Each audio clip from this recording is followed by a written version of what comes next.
നമസ്തേ. സുഭാഷിതം.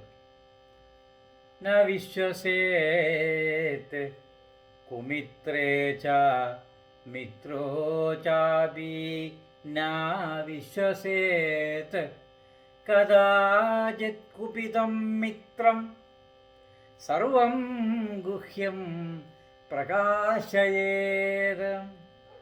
ഇവിടെ പറയുന്നത്, ഇതിൻ്റെ അർത്ഥം പറയുന്നത്, നല്ലവരല്ലാത്ത സുഹൃത്തുക്കളെ വിശ്വസിക്കരുത്.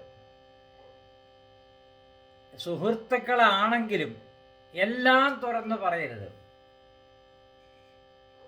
എപ്പോഴെങ്കിലും സുഹൃത്തിന് നമ്മോട് കോപം വന്നാൽ എല്ലാ രഹസ്യവും വിളിച്ചു പറയും എന്നാണ് ഈ സുഭാഷിതത്തിലൂടെ പറയുന്നത്. അപ്പോൾ നല്ലവരല്ലാത്ത സുഹൃത്തുക്കളെ ഒരിക്കലും വിശ്വസിക്കാൻ പാടില്ല. സുഹൃത്തുക്കളാണെങ്കിലും എല്ലാം തുറന്ന് പറയാനും പാടില്ല. അപ്പോൾ എപ്പോഴെങ്കിലും സുഹൃത്തിന് കോപം വന്നാൽ എല്ലാ രഹസ്യങ്ങളും വിളിച്ചു പറയുന്നുണ്ട്.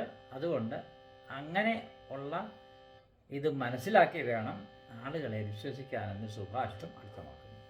നമസ്തേ.